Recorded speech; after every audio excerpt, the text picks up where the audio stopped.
ए भाई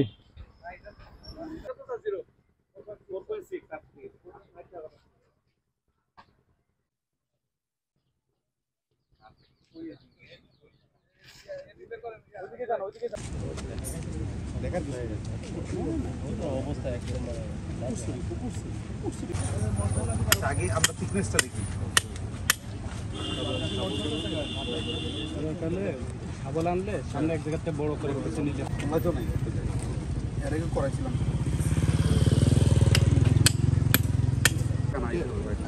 আছে।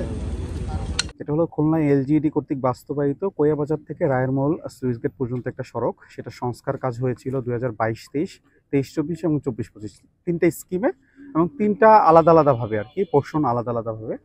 তো আমরা ইনিশিয়ালি একটা শুরুর পোর্শনটা শুরু করেছি। আমরা ইতিমধ্যেই এখানে মূলত অভিযোগটা ছিল সেটা হলো যে যে সংস্কার কাজগুলো হয়েছে সেগুলোতে যে বিটোমিন বা বেস টাইপ 1 বা যে ম্যাকাডমগুলো ইউজ করা হয়েছে, মানে যে মেটেরিয়ালসগুলো ইউজ করা হয়েছে সেগুলো কোয়ালিটিফুল না। সেই অনুযায়ী আমাদের কাছে একটা অভিযোগ এসেছে। সেই অভিযোগের প্রেক্ষিতে আমরা আজকে পরিমাপ করতে অভিযান করতে এসেছি। অভিযানকালে আমাদের সাথে নিরপেক্ষ প্রকৌশলীগণ রয়েছেন। তো ইতিমধ্যে প্রকৌশলীগণ একটা একটা একটা অংশের স্যাম্পল যেটাকে আমরা বলি সেই স্যাম্পল সংগ্রহ করেছেন এবং আমরা বিভিন্ন জায়গায় আমরা র্যান্ডম বেসিসে বিভিন্ন জায়গায় উইথ থিকনেস প্লাস হচ্ছে যে রাস্তার দৈর্ঘ্য প্রস্থ এগুলো আমরা দেখছি। তো এই মুহূর্তে আসলে বলা যাচ্ছে না, আমরা মাত্রই শুরু করলাম। আমরা মুস্তরমোড় পর্যন্ত আমরা দেখব বিভিন্ন পোর্শনে।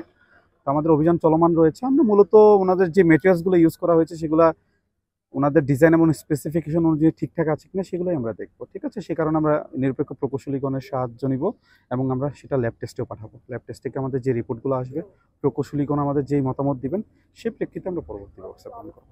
ওই পাশে না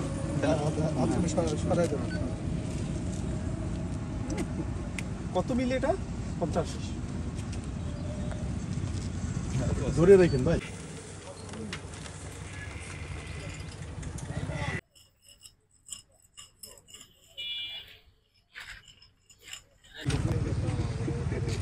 এটা অনেক বড় ইনকোয়ারি।